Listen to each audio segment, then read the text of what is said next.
rising from the ashes when the bearing us down. We keep on coming even when they knock us down. We got the power from above. We're strong to move the mountains. We are stronger, stronger. We are stronger. We are stronger, stronger and powerful.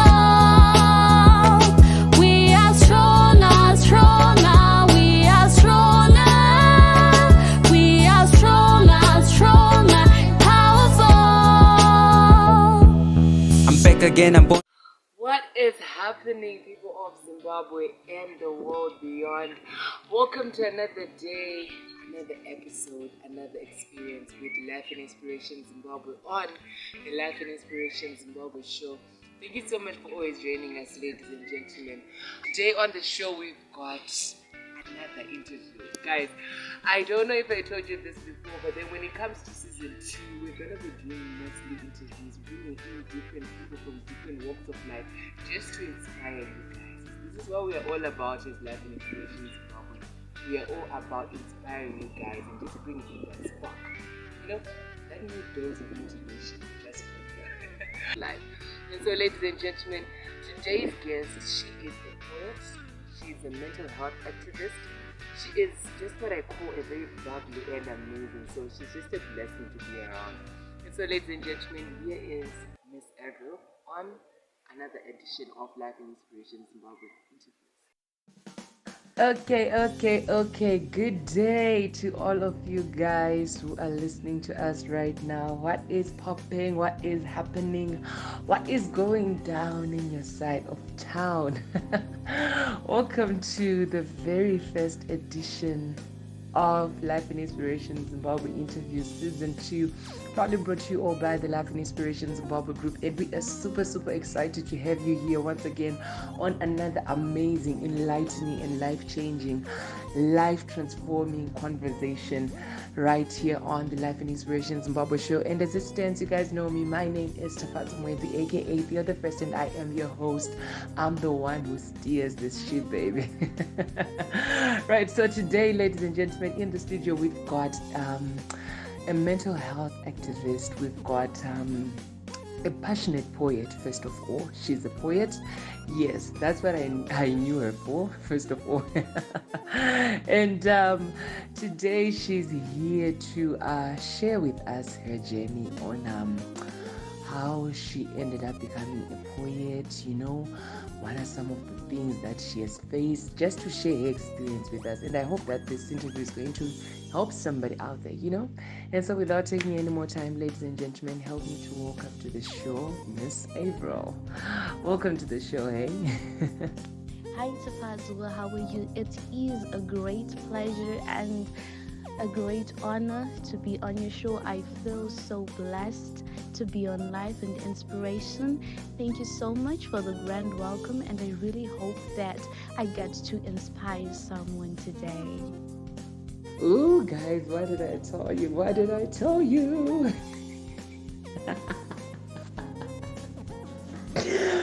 Oh my goodness, guys, there's just something about her voice that just brightened up the place. You know what I'm saying? There's just something about her that just made this whole place to be a whole lot brighter. Oh my goodness. All right, Avril, to just jump straight into the interview, I know for a fact that you are burning to just share with us the inspiration and the positive vibes that you're filled with. So, first things first, I understand that you're a poet, right? So, before we even get to that point, who is Avril, and how did her journey in love for poetry begin? Like, just tell us a bit about yourself, and then, you know, you just tell us a bit on how your journey in love for poetry began. Oh my! I'm actually taking that as a compliment. Oh, thank you so much. Thank you so much. And I feel flattered as well. Sorry, I'm not actually emulating the singing at the end of the sentence, but I really do love it. I really do like it. So, who is Avril? Yes, so that's an interesting question. So, Avril is a girl who loves words. So, my journey started when I was 14. it's actually something that is weird. So whenever I would be sweeping the house, different words would just come in my mind, like random words that would come into my mind. And then when I'll be doing the dishes, the same thing. So I remember at one point I went to my mom, ran into her, be like, "Mom, I think something is wrong with me." And then she just looked at me, and then I was like, "I think I'm losing my mind." So Oh she my asked me, gosh. "What do you mean by that?" And I'm like, "Random words are just coming into my mind. I can't even make sentences out of them. I don't understand why these words Yeah, are yeah, just I feel you. coming in my head." And then I was like, you know what, but I actually feel like, I have to put them somewhere, but I'm not understanding why those words are just coming right in my mind. And my mom was like, you know what, the next time you do your chores, make sure that you have a pen and paper. And guys, I'm telling you that my mom um is a lifesaver, because I started doing that, and then I started putting down those words that would come to my mind. And the funny thing that happened was that my first poem was a poem to my mom on Mother's Day. So Oh, this that's is so how sweet. my poetic journey started. Though I actually got to diversify into public speaking. So most of Okay, my time in okay. high school, I would write public speeches to do on, public speaking competitions. Wow, Yeah, wow. so that is basically how my poetic journey as a poem started, just by having like random, you know, random words coming to mind. And then, by growing up, you start facing some challenges, and then you just start writing how you feel. And then, yeah, that is how it all started. Oh my goodness, oh my goodness. Talk about natural gifting and intrinsic motivation to write. Guys, imagine you're just doing your chores every day, like you're just sweeping in the house, or you're just doing the dishes, and bam, creativity hits you. Words just start pounding on your brain like no man's business. Ah, guys, how I wish I had this. And yeah, in this case, her mom is superwoman. Had it not been for her mom, she wouldn't have been able to realize her potential. Ah, hats off to all the mothers out there, especially to the ones who support their children. Hats off to you all. You guys are superheroes. Right, so moving on, moving on. Number 2, how has been the journey so far? Like, from one poet to another. Oh yeah, guys, did I tell you I'm also a poet nowadays? So, from one poet to another, like I remember you mentioning something about, as you grow up, you encounter certain things and you start writing. That's the main reason why I became a poet, due to, some of the pain and the confusion that I've gone through over time. But, how has been the journey thus far? Like, what are some of the things you've learned as a poet in the poetic field? Lessons which you can even apply in your own everyday living. I am a fan, mind Aww. you. I'm already a number one fan. I'm already a number one fan. So, you asked about the poetic journey. How Yeah, has it yeah. been? Well, it has been kind of a roller coaster journey, I would call it. Sounds Um, interesting. it has had its ups and And downs, downs, yeah, and yeah. I'm actually happy that I've actually been able to meet people who have helped me, at times Yeah. take a detour, or have helped me to find myself or to take the correct route. So Yeah, yeah, yeah. proceeding with the journey from the point where I started poetry, Uh-huh. I just used to write poetry, right?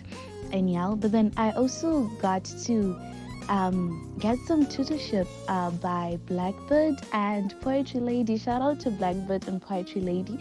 I attended their poetry bootcamp online for about Wow. 2 weeks, and that was around 2021. Yes, I remember 2021, if I'm not wow. mistaken. So they actually got to, to teach us how to write how we feel.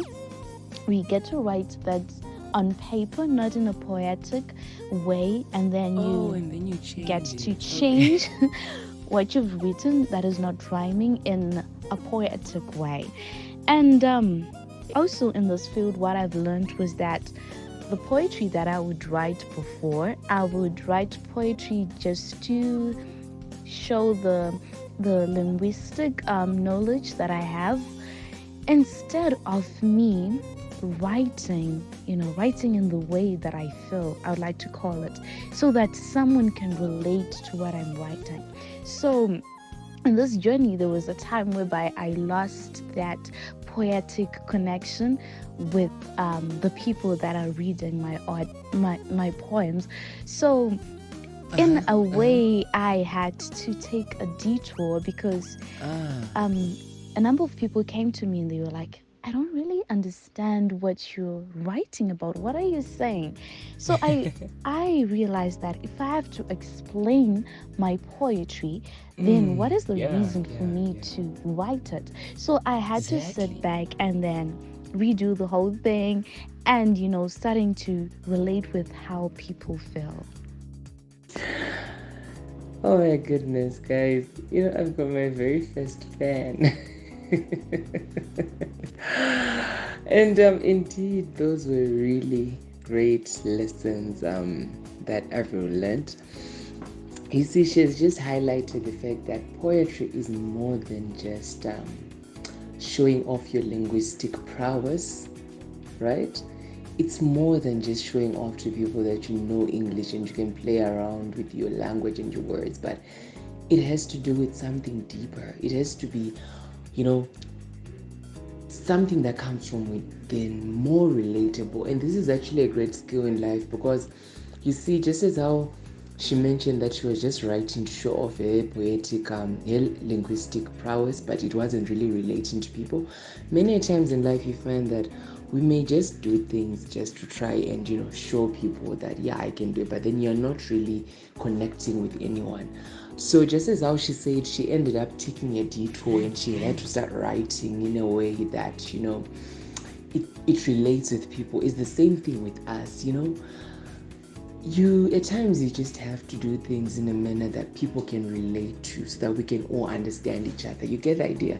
And the second lesson that I got from this was writing how you feel. Many times in life we get to experience some very, very deep, terrible things, and if you don't write down or journal your feelings, you won't be able to cope properly. So just as how Avril said, and even how I also do it sometimes when I'm in emotional pain, I choose to write poetry. So it's the same thing with you. You may not be a gifted poet, but maybe you can just write down how you feel, journal your feelings. It will go a long way. Right, before I start preaching, so coming back to you, Avril, what are some of the challenges that you face as a female poet, especially, that most male poets do not face? Like just one or two things. All right, thank you so much for that question. So the first challenge that I have faced as a female poet is that I am a feminist. And guys, You don't say. I like to repeat again, I am not a feminist. So, we are in the era whereby feminism is rising day by day. And for you to be able to speak up about something, you have to be a feminist. So I write poetry for both females, men, and young children as well, per se. But then the problem is that the moment that you get to speak, you are now labeled as a feminist, labeled as someone who is actually stirring up, angry women to go against men. So that is not who I am. As Tafadzwa had highlighted, that I'm a mental health activist, so I look at both genders. And then the other thing that I faced, not sure as a female poet or as me per se. So whenever I get an opportunity probably to introduce myself as a poet, or when an opportunity arises, the person always looks at me and then they're like, ah, gonna kutaura, that kind of a thing. So can you speak? Because you don't look like per se, I'd rather say a spoken word artist, but you more of like look like a page poet. Or if I write something, they're always like, did you write this, or are you actually copying it from somewhere or someone who wrote it? So I guess these are some of the challenges that I get to face as a female poet. Yeah, I would like to say. Yeah, that is quite painful. That is quite painful. But just as a bonus question, what exactly is their criteria for you to, be a poet which they can accept? Like, isn't you saying, they'll be like, you can also speak. Like, wow. And they don't even believe you when you write the poetry. I believe this is something that most people are actually going through. Most creative poets are actually going through. So I'm just saying, like, what is their criteria exactly, like when they are judging you? Like, what exactly are their standards for judging you when it comes to your poetry? And how exactly do you overcome that? Like, in just a few words, how exactly do you overcome that? Okay, so I guess their criteria when they actually get to look at me, most people think that most poets are extroverts, people who like to talk a lot, especially if they are spoken word artists. In some way, it's actually true, but then not 100% true, because most poets are introverts, and they always have a long time, me time, self-introspection, and they can, get to, relate with their emotions, sit down with the emotions, acknowledge how they're feeling, and they get to write. So I think they'll be basing on, the conversation that they're having, with you at that moment. Yeah. And then if you seem too much of an introvert, they're like, I don't think you'll be able to go on stage and perform, because probably maybe you show some signs of being shy or some signs of anxiety. So how I've overcome it by performing. That's the only way that you can prove that this is your piece, you wrote it, and Amazing. You're able to connect with it and able to connect with the audience as well.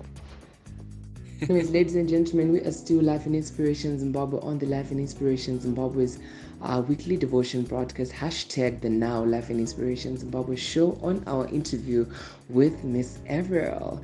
Right, so Avril, moving on to our next question for the sake of time. There's the issue of writer's block.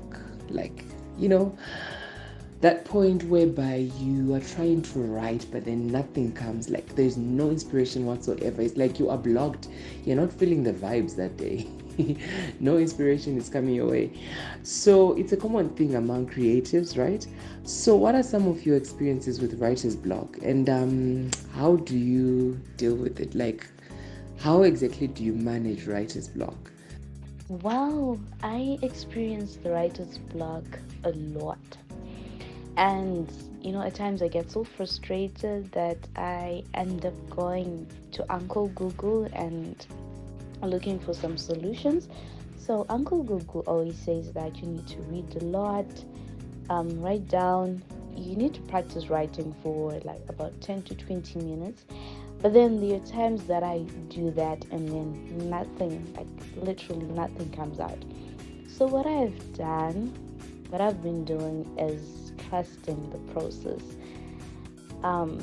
This is what has been working for me. If I don't have anything to write, I don't write. That's what I do. So I remember on the 25th of May, so before that, in May I was supposed to write a poem for Africa Day. So I do write poems for, national days. But then I did not have the words to write. I think I wrote maybe 4 or 5 lines and then I was stuck. So I tried to write it on the day and then I was so completely stuck. I felt as if I was far from my words and I couldn't reach them. So what I did is that I just told myself that, okay, I'm not going to write it. I'm not going to write it. I'll just try to write it when the words come, whether it's going to be a week after or so. I'll just get to share it probably next year on Africa Day. So what I've noticed is that as writers, we get to put a lot of pressure on ourselves. If we get to see other writers excelling, we tend to think that there's something that is wrong with us. Why can't we write? Well, I want to tell you something. There is nothing wrong with you. I believe in inspiration finding you.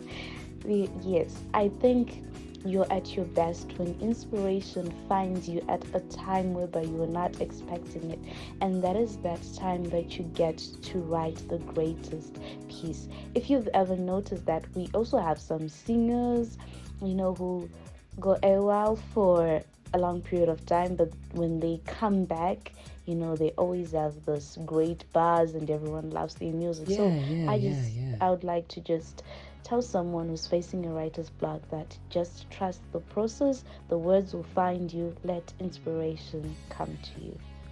Right, so she said it. You guys heard it for yourselves, eh? Inspiration is going to find you. And, I don't even feel shy about approaching Uncle Google sometimes. Because I'm pretty sure that's what everyone does who has once faced writer's block.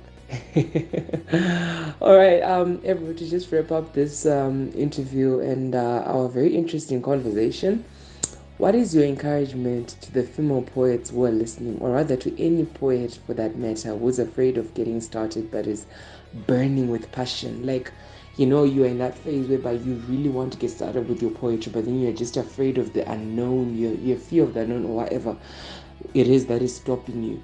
What's the advice, or rather, what's your word of encouragement to all those people? Oh, thank you so much, Tafadzwa, for hosting me on your show. I really enjoyed. It's my pleasure. Sharing my journey, and I really hope that someone was really inspired by what I've shared today. So, what I'd like to share with the female poets, or any poets per se, so that I'm not gender biased. As I said, I'm not a feminist. Okay, so I'd like to say that please believe in yourself. Believe in yourself. And the fear never goes away. That's the second one. The fear never goes away. I still get scared before I get on stage, when I'm behind the curtains, and I get so scared. The adrenaline, rises. Girl, I know, right? My heart beats faster. And then the moment you're like, exactly. Avril, I'll be like, no, not me. But at the moment that I'm on stage, I tell myself that, it's too late to run away. Yeah. So I would like to tell someone that, you gotta do it scared. You gotta do it scared, and you never know the outcome. And even if you're scared of the negative feedback, I actually got molded from the negative feedback. Imagine if I had never known that the type of poetry that I was writing was not able to connect to people. So imagine the wrong, the wrong perception that I would have had, that people actually understanding my poetry when they're not. Because remember, poetry is an important tool that is not only for the poet. that I feel like poetry is an important tool, for the nation at large. Imagine you going through a heartbreak and you writing it and putting in some positivity, some inspiration that someone is going to get over it. And then someone reads that and they actually get to see a light at the end of the tunnel. Just imagine how beautiful it would be coming from you, giving hope to someone, being able to relate with someone's emotions so that they feel that they are not alone. So this is what I would like to leave to you, that please start, even if you're afraid, because you're a beacon of light, you're a ray of hope to someone. So I would like to encourage you to start today and please believe in yourself. Thank you so much. Wow. That was amazing. Thank you so much for coming on the show. You guys heard it for yourselves. To the upcoming poets who are out there afraid, but they really want to start, remember, is how Avril has just highlighted to us. Despite the fear, just go for your dreams, You're a beacon of light and you're a ray of hope to someone. Who knows? Maybe there's someone out there in a desperate situation who's, in wait to hear just exactly who you are and what you have to be. They're just waiting to feel that positive, bright energy that you have, which is going to heal their soul one day. So there is no need for you to allow the fear to control you. In fact, if you want to do anything in life, the people who are most successful are the people who are not the people who don't feel fear, but the people who are most successful are the people who feel the fear, but then they still do it anyway. You get it? So yeah, despite the fear, it's not like you're not supposed to be afraid. It's normal. It's human to feel afraid, but despite the fear and despite the terror, you should still go for your dream. So thank you so much once again, Avril, for coming here. Ladies and gentlemen, this has been another edition of Life and Inspiration Zimbabwe Interviews, partly brought to you all by Life and Inspiration Zimbabwe. Ladies and gentlemen, it is now time to go back to the other side of the studio. Remember, my name is Tafadzwa Mwedzi, aka Theo the First. Thank you so much once again. Stay blessed. That was the interview that happened between me and our guest for today, the amazing Miss Avril. We hope that you guys enjoyed that interview, and I hope that she has sparked that little spark of motivation that you needed to get you started for the day or for anything else in your life. Right, so as we promised you guys that today we've got an amazing poet whose name is Avril.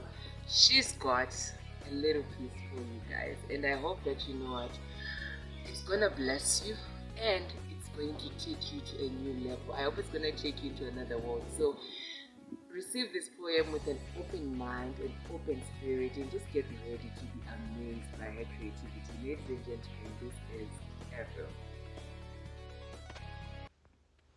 Man of steel. Made of steel? But why does he feel? Whenever he's in pain, he sought to heal. Is it all in vain?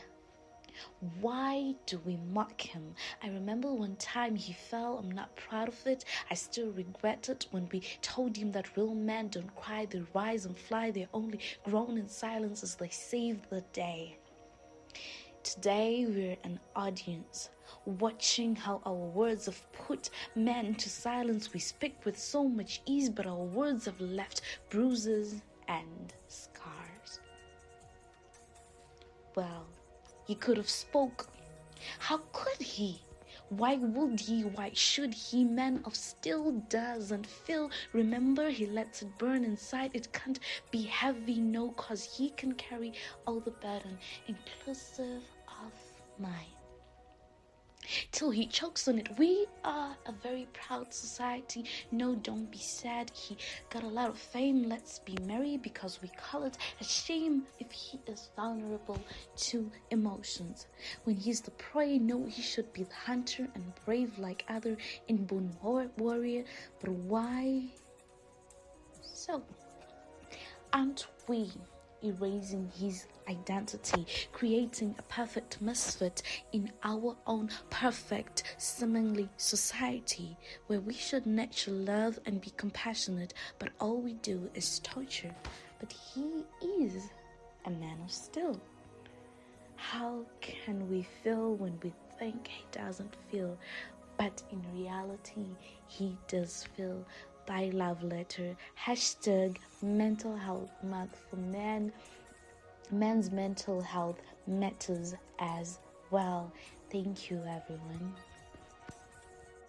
Ladies and gentlemen, this is the show that we had for you guys. Many thanks to all of you guys for always tuning in and for always coming here on our YouTube channel. It is such an amazing honor and pleasure to always be broadcasting these episodes to you guys.